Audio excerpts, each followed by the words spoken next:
Pesinetron era 90-an yaitu Yuyun Sukawati. Pemain sinetron Jin dan Jun ini telah mengaku menjadi korban kekerasan dalam rumah tangga yang dilakukan oleh sang suami yaitu Fajar Umbara sejak awal pernikahan mereka pada tahun 2019 lalu.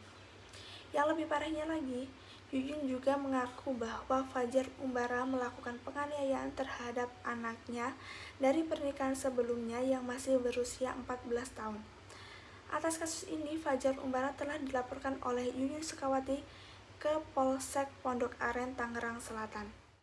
Diketahui seorang artis yang bernama Nindi Ayunda telah dilaporkan terkait kasus dugaan penyekapan terhadap mantan supirnya yang bernama Sulaiman. Penyekapan tersebut bermula saat Nindi Ayunda menggugat cerai suaminya yang bernama Askara. Di tengah proses perceraian tersebut, Askara terjerat kasus narkoba sehingga ia harus ditahan. Lalu Askara meminta tolong kepada supirnya Sulaiman dan juga asisten rumah tangga di sana yang bernama Lia Haryati untuk memantau dan melaporkan seluruh kegiatan Nindi Ayunda dan juga anak-anaknya kepada keluarga Askara. Pada akhirnya Nindi Ayunda mengetahui hal tersebut dan menyuruh orang suruhannya untuk menjemput paksa Lia Haryati dan juga Sulaiman untuk dibawa ke sebuah apartemen dan disekap di sana selama beberapa hari.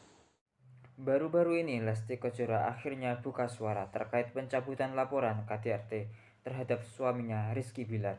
Lesti Kejora memaafkan suaminya lantaran Lesti mengatakan pencabutan laporan dirinya di kasus tersebut didasarkan pada keberadaan putranya. Di sisi lain, Lesti sudah mengaku telah memaafkan Rizky Bilar.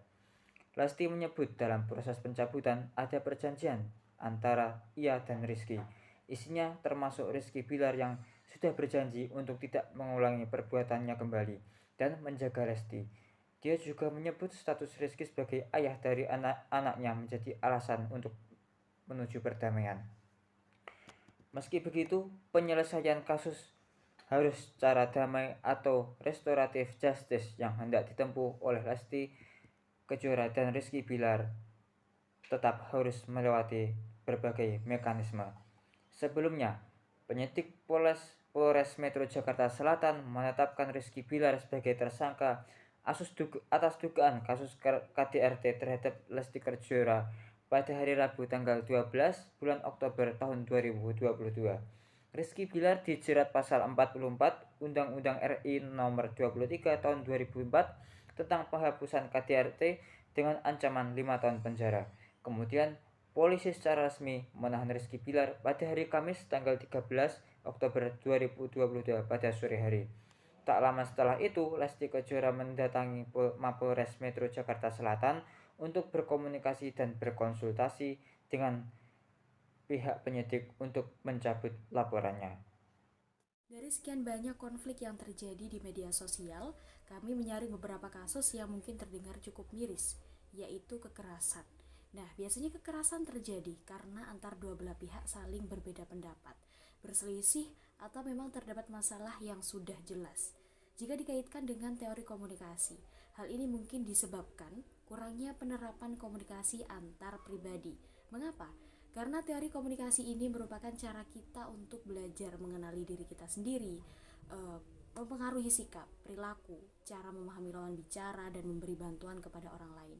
Manfaatnya adalah dapat menjalin hubungan yang positif dan menghindari persepsi negatif antara satu sama lain, sehingga kita bisa mencegah konflik-konflik yang terjadi.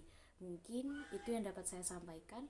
Semoga kita semua terhindar dari hal-hal yang buruk dan kejadian seperti itu tidak akan terulang lagi. Terima kasih.